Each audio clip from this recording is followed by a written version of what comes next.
Y bien, lunes negro en los mercados, ese es el titular que hemos tenido, sobre todo en los mercados asiáticos, no tanto en Estados Unidos después del dato del ISM, que ha salido en línea con lo esperado y ha sido un poquito balón de oxígeno, y el SP500 ha moderado algo la caída. Lo que está claro es que, lo que se ha pesado es que los mercados están jodidamente caros. O sea, los múltiplos de las tecnológicas son intratables. ¿Pero quién coño se va a meter a comprar algo que está cotizando 50 o 60 veces beneficios, que contra inflación es un tipo de interés real negativo, donde además está la gran mayoría de gestión pasiva y del dinero que no obedece a ningún respaldo fundamental detrás? Y luego se ha acentuado mucho por la parte, el tema Japón. Por ahí sí que es cierto que hay un gran problema, pero yo creo que es más bien un pánico excesivo, pero sin duda complejo. A lo mejor ha sido un hostiazo, con perdón, pero para poder atacar de nuevo.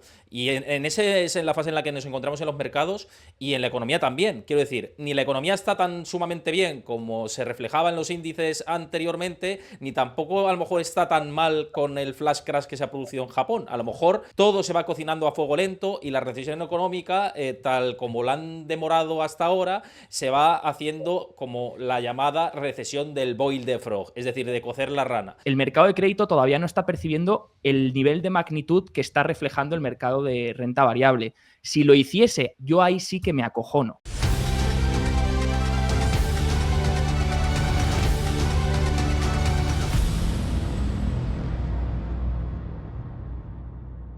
Y bien, lunes negro en los mercados, ese es el titular que hemos tenido, sobre todo en los mercados asiáticos, no tanto en Estados Unidos después del dato del ISM, que ha salido en línea con lo esperado y ha sido un poquito balón de oxígeno, y el SP500 ha moderado algo la caída, pero ha habido reacciones importantes, tanto de Estados Unidos, ha habido discursos por parte de miembros de los bancos centrales, hablando de que sí, que había posibilidad de que se celebrara una reunión de emergencia para reducir los tipos de interés, cosa que no creo después de este dato que vaya a ocurrir hasta el mes de septiembre, pero ha habido este rumor, incluso un 60% probabilidades. El VIX, que es la volatilidad, ha llegado a subir hasta 65, que es solo 15 puntos por debajo del máximo del COVID, cuando nos mandaron a todos a confinarnos a casa. Ha sido una reacción tremenda. Lo que está claro es que los índices están muy caros, Héctor. El Nasdaq está cotizando a casi 40 veces beneficios. O sea, que no me venga a mí el mercado a decirme que se asusta por una caída de un 5% del Nasdaq, que ahora mismo está cotizando a 33 o 34. Es que el Nasdaq está carísimo, es que el Nasdaq necesita una corrección de un 15%. Y el Standard & Poor's 500 necesita una corrección todavía de un 10% para empezar a tener cierta tracción desde el punto de vista de la valoración. O sea, ¿qué me estáis contando de miedo en el mercado? ¿Habéis visto algún activo refugio que se haya revalorizado a lo bestia? El dólar está cayendo contra el resto de divisas mundiales. Franco suizo, el único, ¿no? Que hemos podido ver disparado en el día de hoy. El único franco suizo. ¿El qué? ¿No?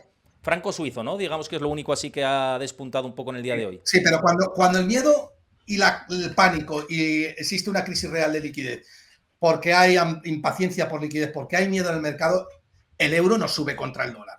Eso no lo he visto yo en mi vida, porque el euro es un activo de riesgo y el dólar es un activo refugio.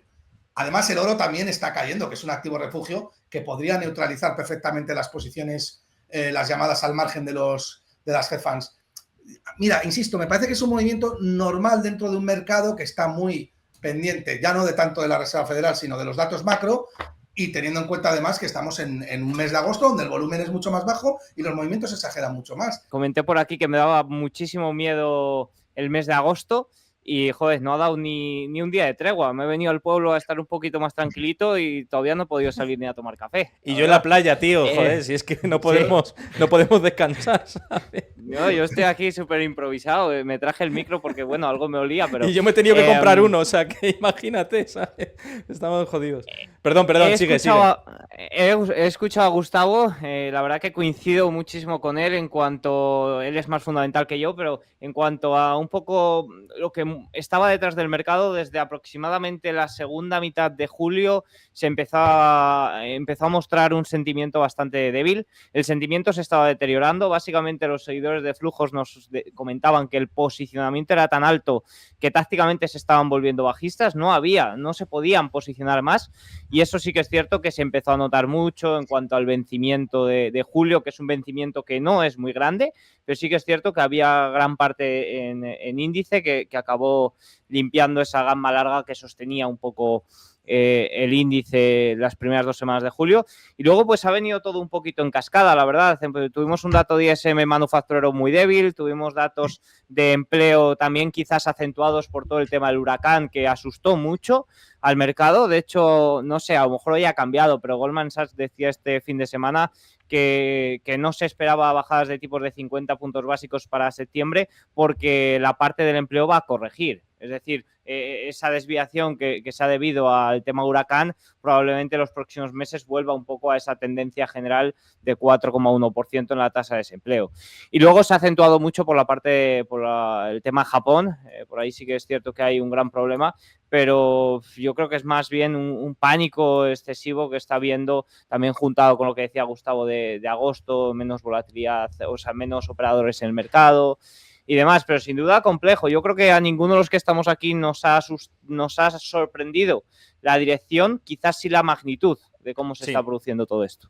Completamente, sí. Yo luego doy un poquito mi opinión y añado otro, si no la añade Javi ahora, otra derivada más. Estamos jugando una línea muy fina entre datos económicos. El régimen económico se mueve por inflación, crecimiento. Ya la variable inflación no es la importante, es la variable crecimiento. Por lo tanto, todos los datos deberían interpretarse desde ese punto de vista. Y estamos jugando con unos datos que por un lado nos llegan, que parece que apuntan a cierta probabilidad recesiva. Por otro lado, otros datos que nos muestran que no está la recesión. Luego, el mercado laboral, lo mismo. El mercado laboral hay algo que no se ha comentado mucho y es el lado de la oferta. El otro día estuve escuchando a Claudia Sam, que su regla, que bien has comentado aquí varias veces, Héctor, se ha activado finalmente, y decía la propia Claudia: ojo, porque mi regla siempre que se ha activado ha sido en momentos en los que la destrucción del empleo ha sido por el lado de la demanda, no por un incremento de la oferta. Recordemos que Estados Unidos está teniendo una inmigración muy elevada en el mercado laboral y eso significa que hay que absorber toda esa inmigración. La tasa de participación subió 1/10 en el último dato de empleo. Entonces dice, puede que esté detrás de este dato de desempleo, puede que también haya cierto grado de esa nueva oferta de empleo que está llegando. Y obviamente no se va a saber hasta que veamos cómo ajusta la demanda, que son esos jobs que todavía están en 8 millones. Entonces, yo vigilaría muy a partir de aquí la demanda de empleo, porque eso va a ser lo que haga que si entramos en una recesión o no.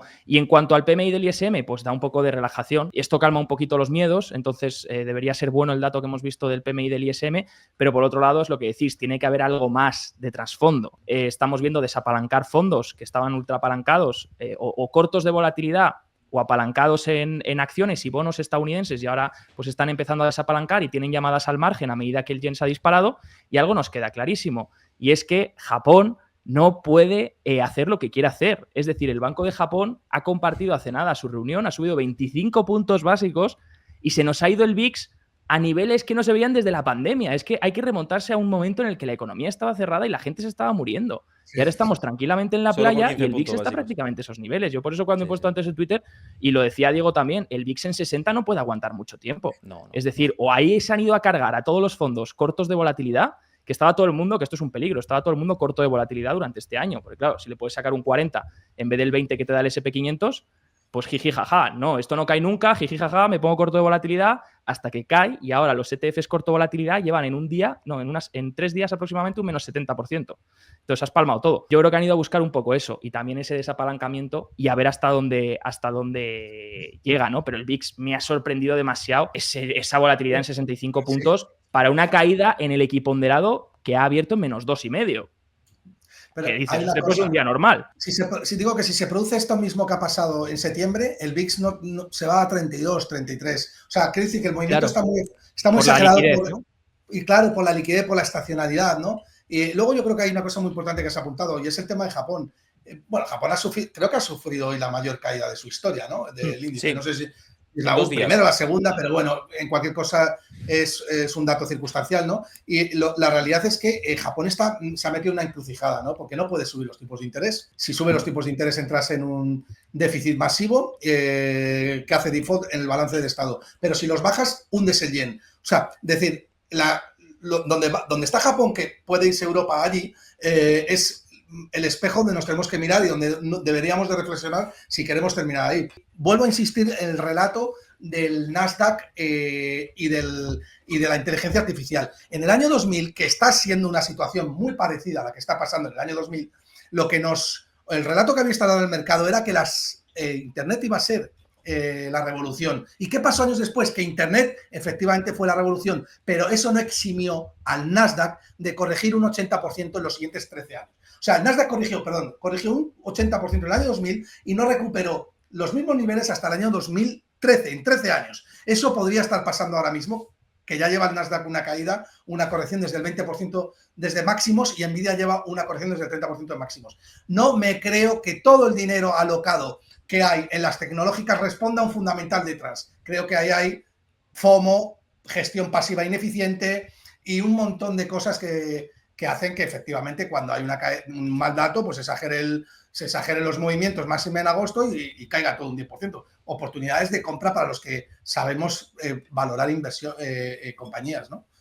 Mira, de mi lado, un punto bueno y otro negativo de algo que no hemos comentado todavía. Dentro del ISM, disgregándolo, que también para leer el ISM en la lectura general es muy importante, pero hay que ver el volumen de pedidos, la situación del empleo y todo ha rebotado. Fijaos, ISM del empleo sale de contracción importante de 46,4 a 51,1. Los nuevos pedidos salen de 49,8 a 52,4. Estos son lecturas importantes y positivas dentro del contexto que estamos viendo, y por eso decíamos, oye, los fantasmas de recesión inmediatamente del corto plazo, de momento, por este lado no se encuentran. Por la parte del ISM de servicios, que recordemos que entre el 70 y el 80% de la economía de Estados Unidos es sector servicios. Entonces, este match ball, yo insisto, se salva. Esa es la parte positiva, y cocinando un poco, yendo al fondo de la cocina de este dato ISM que hemos tenido. Eso por un lado. Y por el punto negativo, hay que hacer autocrítica y ver lo que ha hecho la Fed en la última reunión. Es que para mí Jerome Powell es el causante en gran medida de esto que ha ocurrido, en el sentido de que quizá, y lo estábamos hablando en la última reunión de la Fed,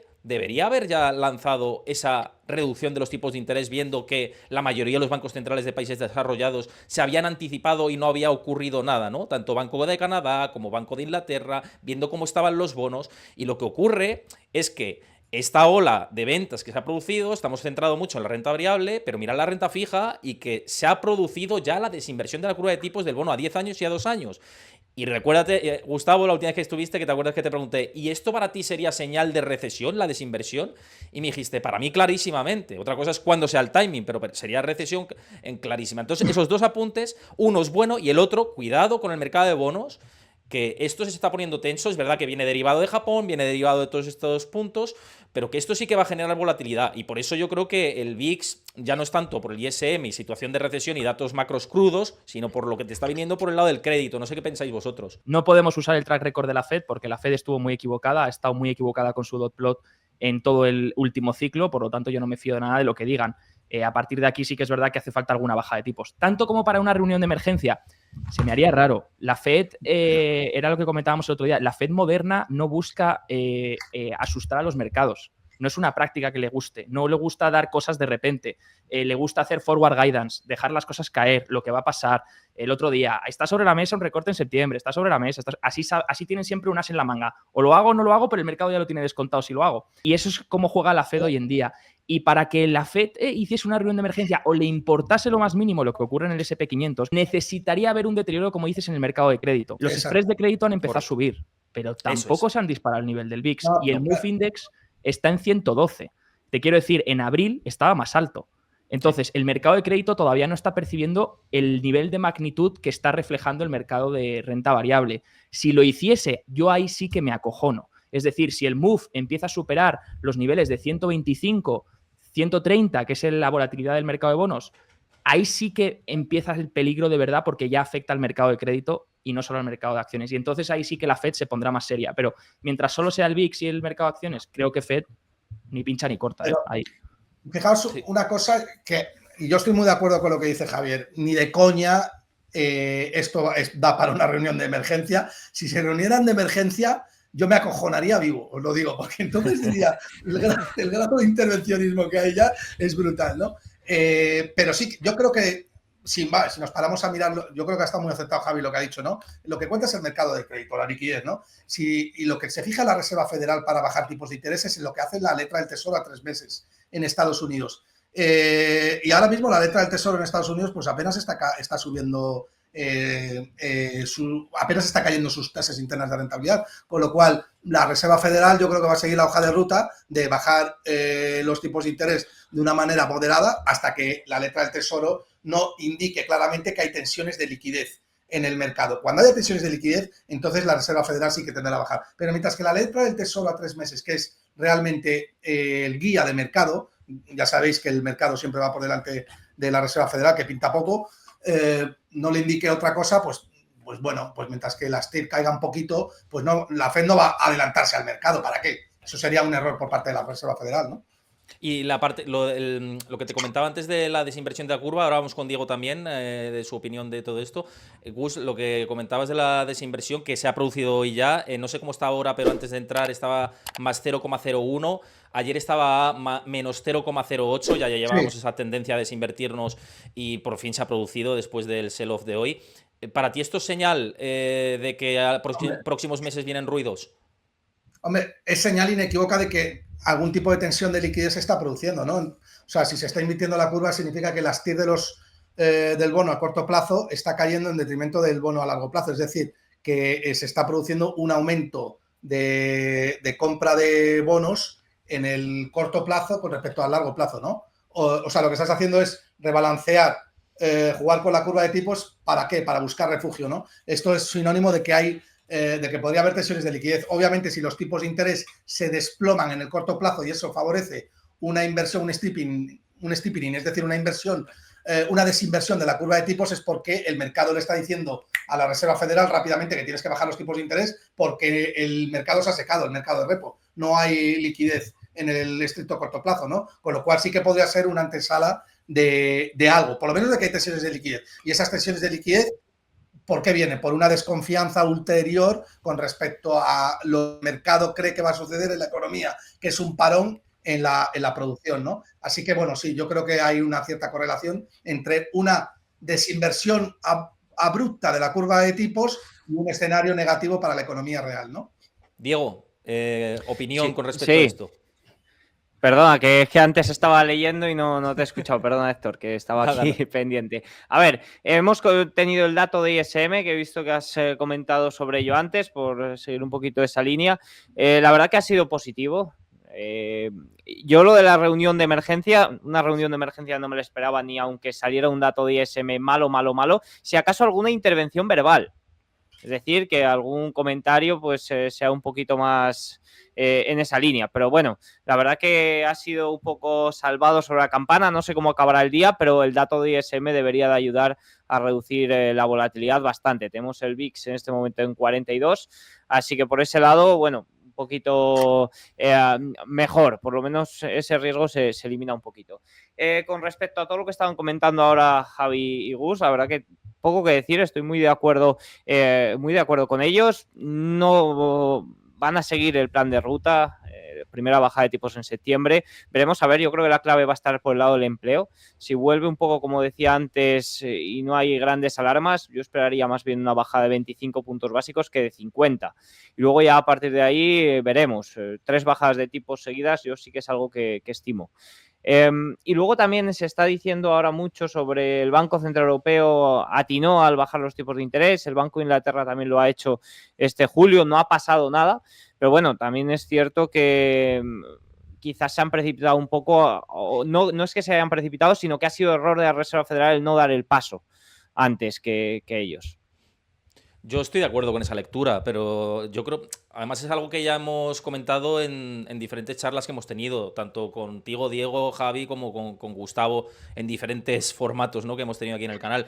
Y creo que sí, ¿no? Y además estás viendo cómo estaba generándose esa tendencia de desinflación. Es cierto que la inflación podía haber pegado un susto hace cuestión de un mes y pico, 2 meses, pero una vez que en julio te cae, o correspondiente a los meses de mayo y de junio, esos 2 meses, yo creo que la tendencia era clara y que ellos tendrían que haber asumido esa valentía, ¿no? Sobre todo porque los tipos estaban ya extremadamente altos. 5,5 es un nivel extremadamente alto del ciclo que venimos. Obviamente, en los años 80, etcétera, tuvimos tipos de interés mucho más elevados, pero hay que ver de dónde venimos y el nivel masivo de deuda que tenemos y cómo la puedes tensionar también si lo subes a esos niveles, ¿no? Que hubiera sido lo lógico si no tuviéramos el endeudamiento tan elevado, si te quieres cargar ya del todo la inflación. Pero viendo esa dinámica, para mí se equivocan en el momento en el que están tendiendo todos los bancos occidentales a hacerlo y tú, que eres la referencia, te quedas mirándola venir, ¿no? Y yo creo que ahí es donde puedes tener estas repercusiones. Es cierto que lo de Asia viene por la tensión que hemos comentado anteriormente de que los tipos de interés los subes un poquito y tal y como está de adormecida esa economía y zombificada, pues lías la de Dios, ¿no? Y está claro, ¿no? Y fijaos qué ha pasado con el yen. Al final esto viene por el yen, ni más ni menos, ¿no? Pasa lo que pasa, que tienes una mierda debajo de la alfombra y a poco que te meten el dedo sale.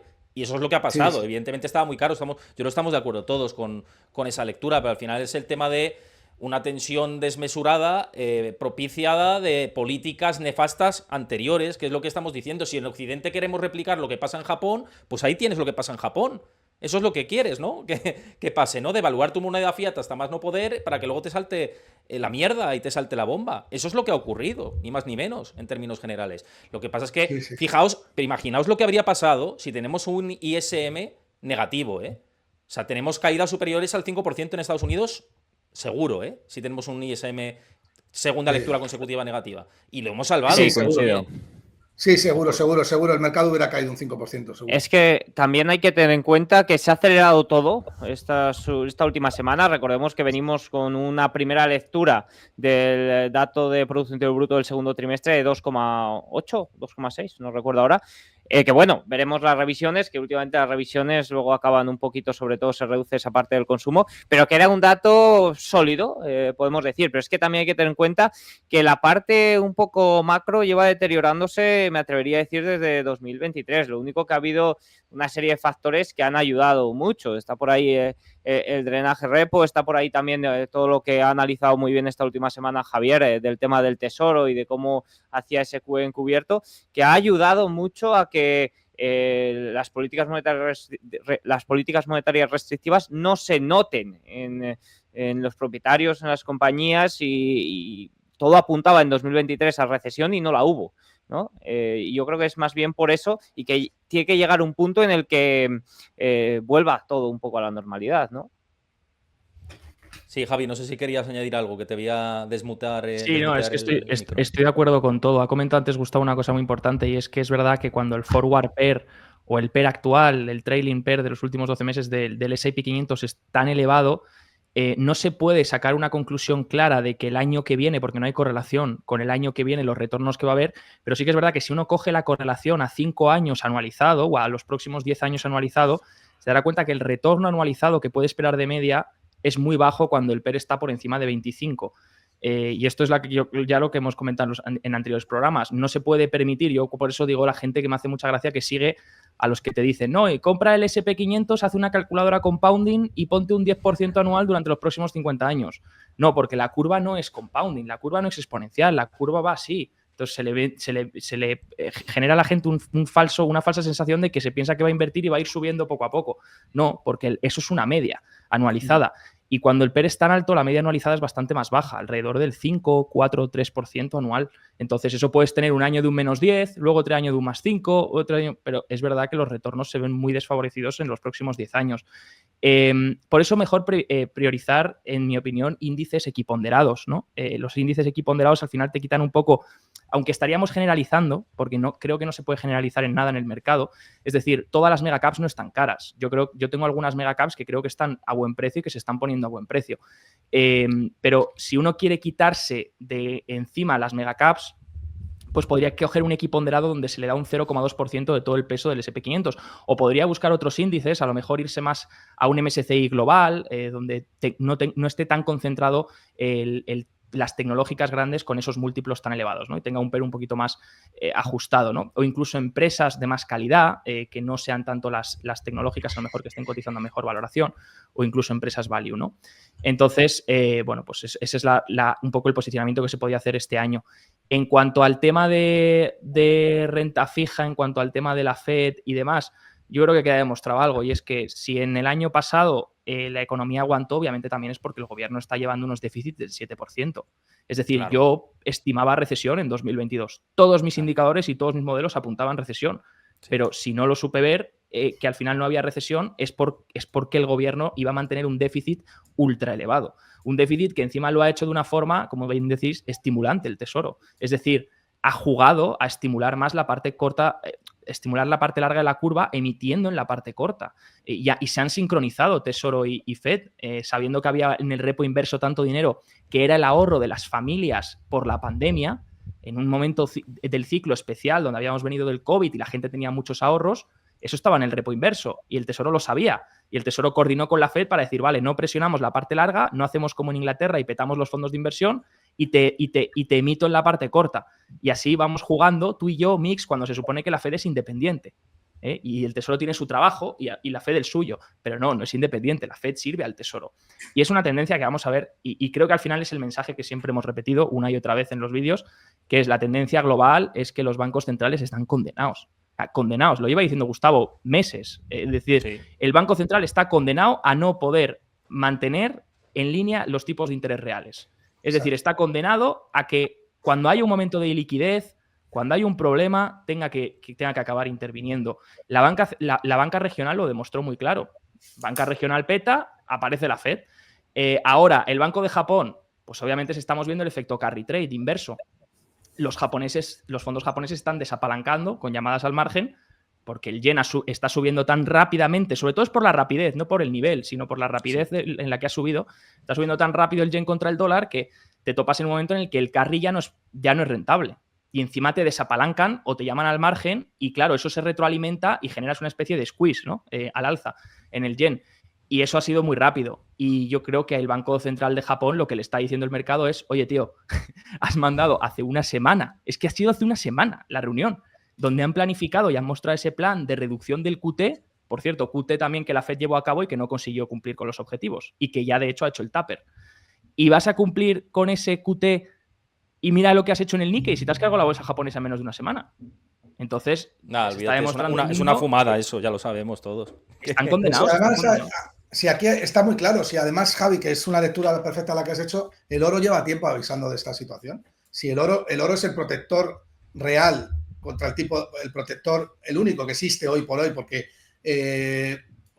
vamos a ser honestos, Bitcoin está en un proceso muy, muy, muy virgen, ¿no? Con respecto al descubrimiento. Yo creo en Bitcoin, pero no le queda a Bitcoin. No le queda, el oro ya lleva demostrándolo mucho tiempo. El oro es el único que te está diciendo que los bancos centrales, como bien ha dicho Javier, son incapaces de respetar la necesaria propiedad de otorgar tipos reales positivos a sus pasivos financieros. Solamente puedes hacerlo con oro, solamente puedes cubrirte con oro. No hay otra situación en el mercado, otro activo que sea tan dinerable como el oro que te permita hacer eso. Entonces, pues al final es una cuestión de saber hacer una buena lectura macroeconómica en ese sentido, posicionarte y tener paciencia, ¿no? Y con respecto a lo que decía, la Fed está ahí para intervenir, hoy mismo Goolsbee lo decía, estaremos ahí para arreglar las cosas si es necesario. Y por eso había mucha gente que decía, no, pues está abriendo la puerta a reunión de emergencia. Hombre, no, lo que está diciendo es que ellos son ahí papacito, ¿no? Que te da la palmadita cuando sea necesario y cuando se necesite. Eso por un... curioso eso... Sí. Sí, no, dice arreglar las cosas, que es mentira. Arreglar las cosas.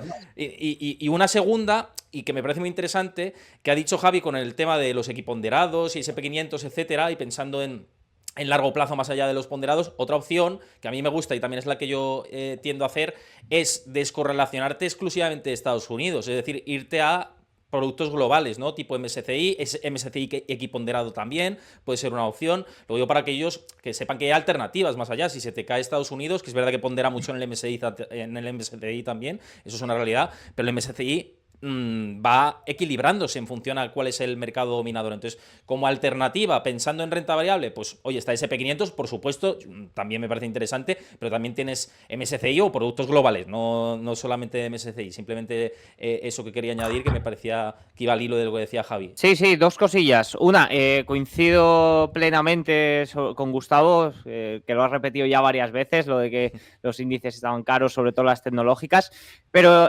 sí que es cierto que a la hora de buscar posicionarte por completo en equiponderado o demás, yo seguiría apostando al menos una pequeña parte a índices ponderados por capitalización con estas grandes tecnológicas. Al final el retorno que han ofrecido está en parte respaldado por ese crecimiento de los ingresos, luego sí que tiene una parte de aumento del múltiplo, pero son las líderes y si son las líderes por algo, y creo que hay que seguir teniendo exposición a ellas. Ahora, jugaría mucho con el momento. Evidentemente, yo creo que este año 2024, sobre todo a partir de marzo o abril, posicionarse ahí era un riesgo bastante grande, y rotar un poco hacia equiponderados, hacia incluso pequeñas compañías.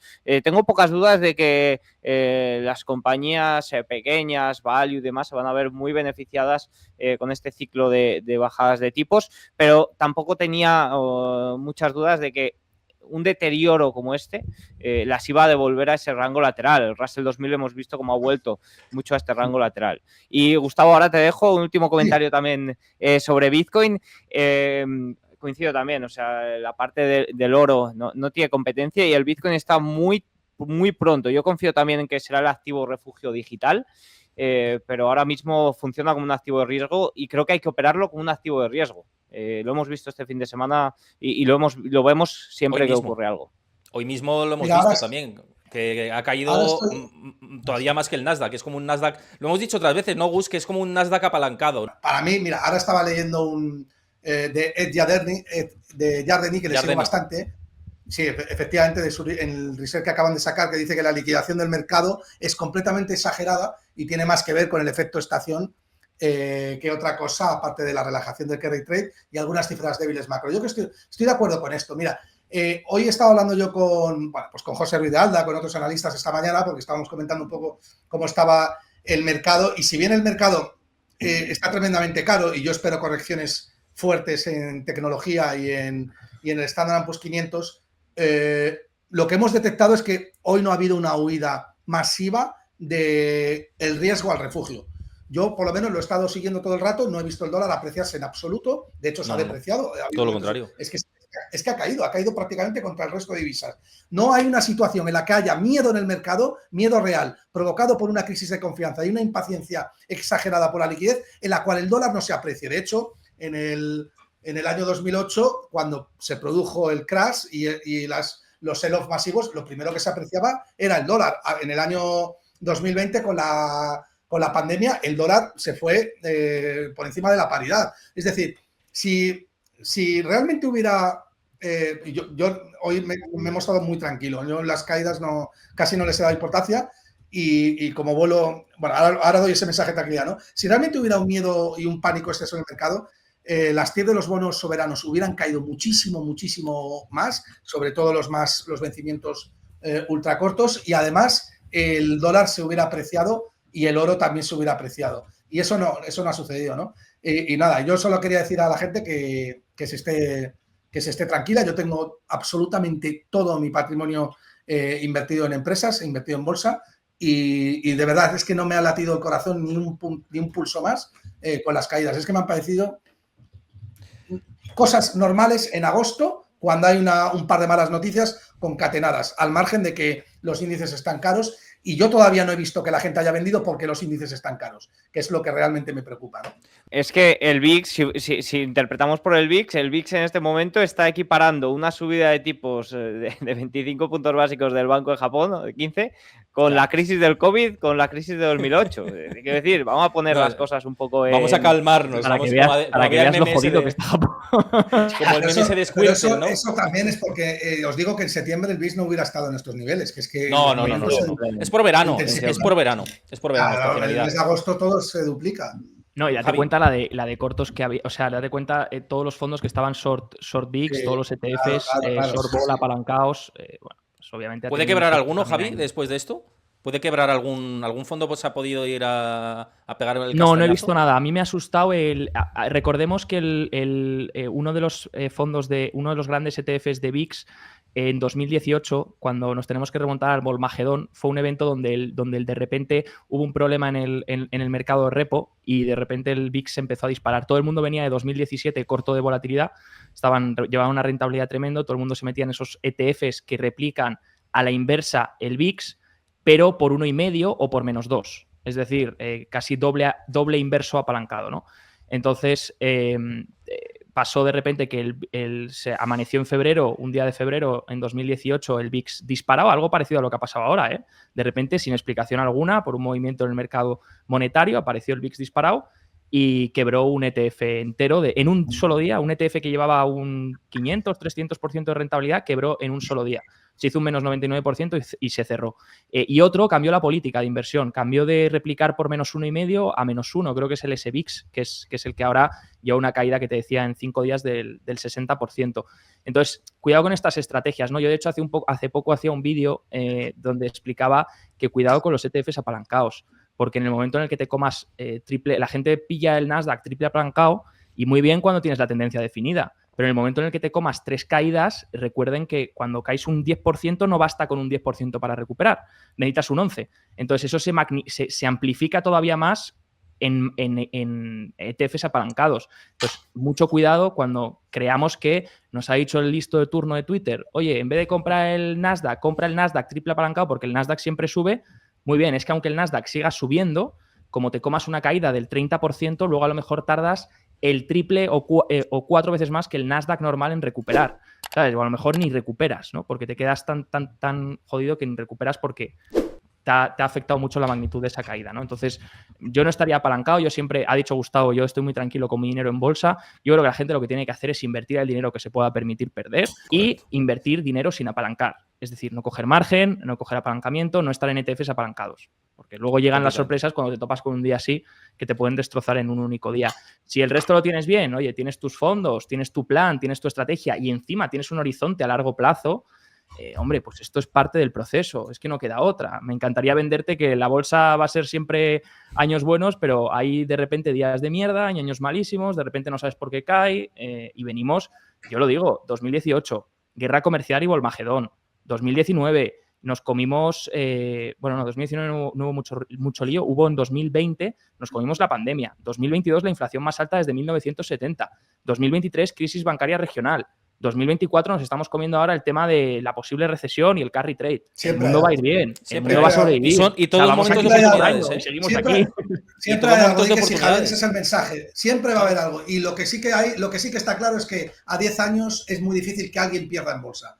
Y esto es una realidad. Lo que pasa es que, claro, mira, vosotros, Peter Lynch, en 13 años consiguió una rentabilidad promedio, como sabéis, de un 29%. Pues la rentabilidad promedio de sus partícipes fue del 6,5%. ¿Por qué? Porque compraban arriba y vendían abajo. Es precisamente lo que no hay que hacer. Si es que lo que provoca que obtengamos buenas rentabilidades a largo plazo es las volatilidades del día de hoy. Eso es lo que hace que podamos pescar barato. Así que tranquilo, es lo que dice Javier, forma parte del proceso.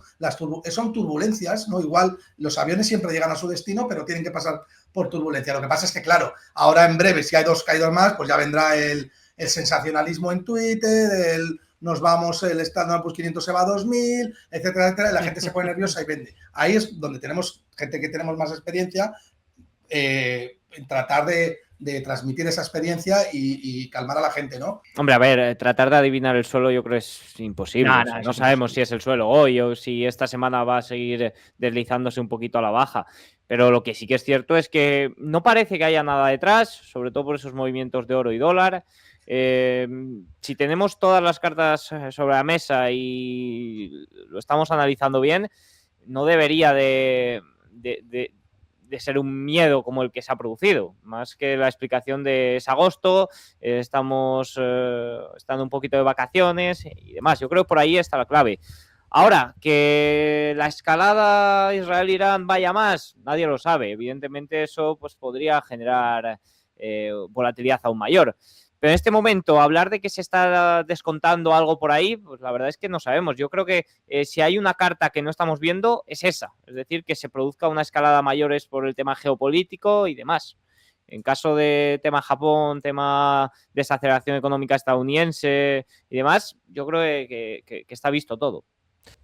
No, que la caída de Japón ha sido muy fea, ¿vale? O sea, Estados Unidos a lo mejor no es el epicentro de esto, sino que es Japón, sí. Y de hecho los que estaban más expuestos en Japón son los que están ahora diciendo, joder, vaya castaña estamos viviendo, porque es que se ha caído un 30% en apenas una semana. Es que no, sí. Y decía Gustavo, el peor día desde 1987, es que nos remontamos al flash crash.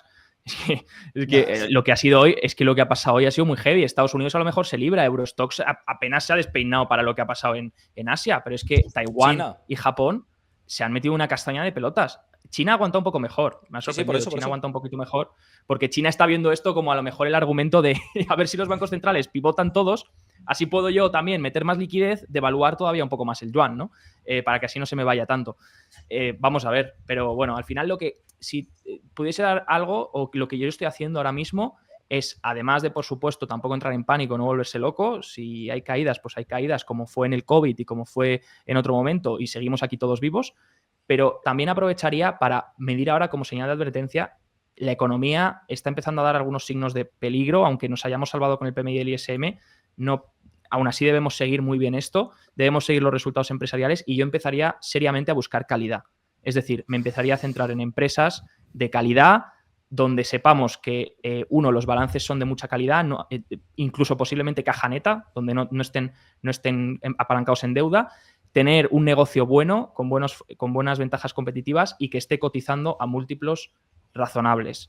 Y si tenemos esas tres cosas y la empresa tiene cash y la empresa no está endeudada, eso permite que podamos sobrevivir cualquier tipo de escenario. La empresa podrá caer un 50%, pero sabemos que tenemos calidad y yo buscaría calidad en estos momentos. Priorizar mucho la calidad a partir de aquí, porque quién sabe si el año que viene a lo mejor sí que vemos este impacto económico, ¿no? Sí. En fin, nos vamos a quedar con todo esto, chicos. Muchísimas gracias, espero que os haya gustado el programa. A la vista de la audiencia, creo que sí. Nos vemos, ya, espero que no tener que hacer otro directo de emergencia, pero ya me he tenido que comprar el micrófono y pues aquí estaremos activos si lo requiere la actualidad. Y si no, nos veremos el 19 de agosto. Yo ahora a ver si me tomo un mojito por ahí para desahogarme un poco después del programa. Así que muchísimas gracias, chicos, y Un a abrazo. Gus, a Javi y a Diego. Hasta luego. Chao, chao. Un abrazo a todos, cuidaos. Chao, nos vemos pronto.